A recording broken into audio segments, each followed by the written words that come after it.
Welcome to YorkZucchi.com, part 2 of how to start and grow your business. I gave in the last clip some, I think it was 11 or 12 tips on what you can do, so I'm continuing with that now.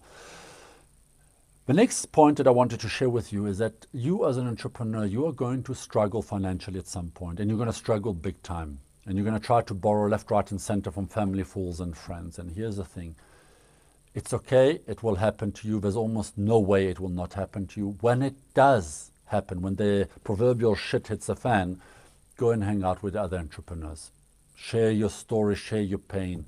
When you do that, you'll suddenly realize you're not alone in this. And suddenly you'll find that you'll feel a little bit calmer about it. And then with the calmness comes also letting off a little bit of steam in terms of the pressure you're under. And it allows you to now focus much more. And when you start focusing, you start getting traction. You find the energy to start to get up again and walk a little bit more. A little bit of a philosophical advice as the next point, but in good times, stay humble. Because one day you will have bad times. This is on a philosophical, but on a practical level, in good times, please, please, please, please read the book Profits First. They argue to always put between 2 to 10% of every money that you receive into a savings account, which you don't touch. Leave it for a rainy day. Your ideal goal is to build 6 months of cash flow. So should no client be paying for 6 months, you can still survive. The next point is fire yourself. You got to understand that in the cycle of entrepreneurship, when you are at the start, then you grow, more clients, growing very well, plateau, then failing. In that cycle, at different stages, you will need a very different level of expertise. You, the brilliant innovator, are brilliant at the bottom phase, the ideation to commercialization phase, maybe a few clients. But after that, really, are you very good at monetization strategies, at business modules, at fine-tuning processes, back office support structures, at partnership agreements, multi-level partnerships agreements in different regions? Is that your expertise? Is that what you want to spend your time with? Probably you can learn it. You're intelligent enough. But you're going to divert a lot of time and resource to that, and most probably it's going to be diverted from commercial traction, from fine-tuning the service and the product. So just remember, at different times in your lifestyle, in the life cycle of your business, you will need different people. The next one, every accountant out there will love me. It's cash flow is king. You may have heard this. You may even understand it intellectually, but it will mean nothing to you until you don't have the cash to pay wages or rent at the end of the month. There's a lot you can read. I'm not the world's expert on this. Google cash flow strategies. Google how to manage your cash flow. Do not fall into the trap of thinking, oh, wonderful, well, I'm going to get paid in 3 months' time, but your invoices are this month. You're going to struggle with that. There are financing tools in place that you can find a solution, but they're usually for more advanced entrepreneurs, meaning entrepreneurs who are at more advanced stages.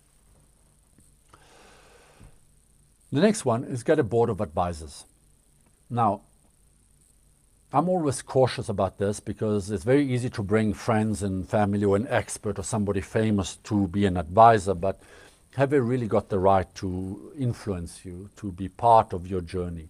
So you really want to get the people who, where you are in your stage of business, can add the most value. They're not salespeople for you, so don't make that mistake. But it might be, I'm at a startup phase, and before I'm still doing pricing discovery, how to price my service and products. Therefore, I would love to have somebody who can help me or guide me on this. At a different stage, when it comes to international expansion, you need a completely different board in place. But here's the thing, a board lends legitimacy. So be careful, the board members may not necessarily want to deal with a startup. So what have you got to offer them? And that's where your reputation counts for something.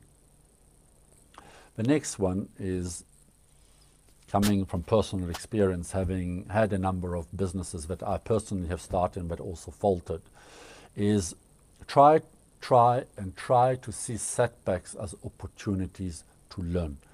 They are there to make you stronger. What I am able to do today, quickly, efficiently, used to take me 12 years ago, weeks of sweat, tears, and blood. I am so grateful for all the setbacks, the long nights, and the tears I've had. They've built me stronger, sharper, and more able to discern what is a good opportunity, what is a bad one. They gave me the courage to not want certain type of clients, where I have to spend tons of time following up and so forth, versus clients who really want my products and are becoming brand ambassadors. Another one, this is more specifically for you software developers out there, but it can be applicable to anybody in this day and age, is don't develop an app. Rather do a Mobi site. They are a fraction of the price, and they allow you to see if there's real appetite for what you have. Go to the website, Mobi site, and then app only once you get many layers of interest and traction on your Mobi site. The next one is be careful of wishful thinking. We entrepreneurs are a perennially optimistic bunch of people. The reality is the world out there is very harsh with us. And so your optimism, you know what, if I just had a little bit more cash, I would make it.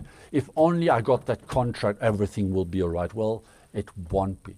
So bring a dose of realism. It doesn't mean killing your optimism.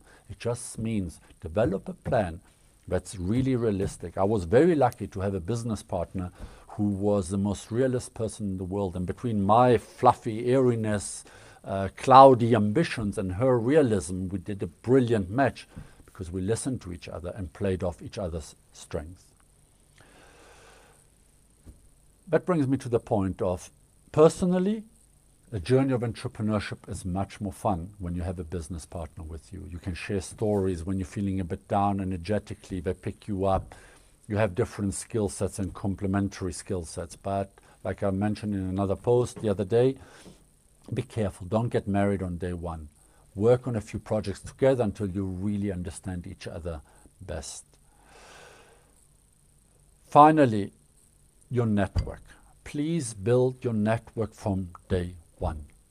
Your network is worth gold. Your network isn't a boys' club, a secret society, or which school you went to. Your network, it might be your social media reach, and it might be the people you're able to call when you need help. Your network may be just the difference between you surviving and you thriving. Your network is when doors will open. Your network is where you start sharing what you're working on, what you're struggling with, and which responds to you because they trust you, the individual. So they trust you and therefore engage with you, and maybe they say, the entrepreneur just shared that this is what they're struggling with. You know what? I'm going to put them in touch with somebody else, and that might be beautiful partnerships. So be open to the world. It's an exciting world. The entrepreneurship roller coaster is a roller coaster. You'll have enormous highs and enormous lows. But I hope the points that I shared with you help a little bit in managing this roller coaster. Thank you for watching.